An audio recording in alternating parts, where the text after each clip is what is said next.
বয়স ৭০ ছুঁই ছুঁই, আর এই বয়সে মোটরসাইকেলে জীবনসঙ্গীকে এভাবে পাশে নিয়ে দেশের ৬৪ জেলা ঘুরে বেরিয়েছেন তাজুল ইসলাম। পেশায় তিনি নাটোরের সিংড়া উপজেলার মহিষমারি ইসলামিয়া দাখিল মাদ্রাসার সহকারী শিক্ষক। জীবন জীবিকার তাড়নায় এই স্বপ্নের কথা কখনো ভাবতেই পারেননি। ২০১৬ সালে অসুস্থতায় জীবন যেন কিছু সময় থমকে দাঁড়ায়, নতুন করে ভাবতে শেখায়।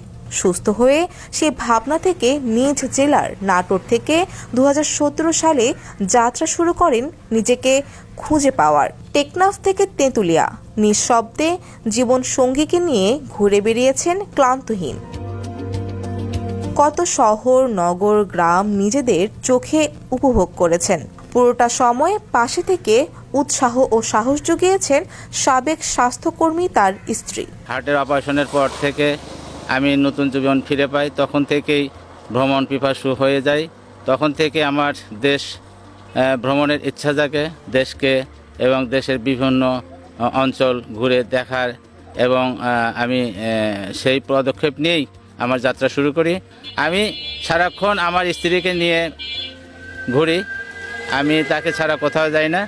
আমি যেখানেই যাই, বাংলাদেশের ৬৪ জেলা ঘুরেছি তাকে আমার পিলিয়ন নিয়েই, আমার স্ত্রীকে নিয়ে। স্বামীর ক্লান্তহীন সঙ্গী ছিলেন। কেমন ছিল দিনগুলি? তাজুল ইসলামের সহধর্মিণী জানালেন ভিন্ন সেই অভিজ্ঞতা ও ভালো লাগার গল্প। আমি ২০১৭ সাল থেকে আমার স্বামীর সঙ্গে বাইকে আমি ৬৪টা জেলা ভ্রমণ করেছি। আমার লাস্ট ভ্রমণ ছিল ১৪ তারিখে এই মাসের। অনেক শেখার আছে, অনেক দেখার আছে। আপনার এসির গ্যাসের সমাধান হলো SGS ও CNS সার্টিফাইড ফোরন রেফ্রিজারেন্ট গ্যাস, যার বিশুদ্ধতা ৯৯.৯৮%। ফোরন, শান্তি যেখানে, নিঃশ্বাসে। অর্থকড়ি কি জীবনের সব চাওয়া পাওয়া পূরণ করতে পারে? এই দম্পতির দেশ ভ্রমণের গল্পে সেই প্রশ্ন যেন আরও একবার আমাদের কাছে রেখে গেল। তবে ভ্রমণে স্বাস্থ্য সচেতনতার পাশাপাশি নানা ঝুঁকি এড়াতে অবশ্যই সতর্ক থাকার পরামর্শ সচেতন মহলের।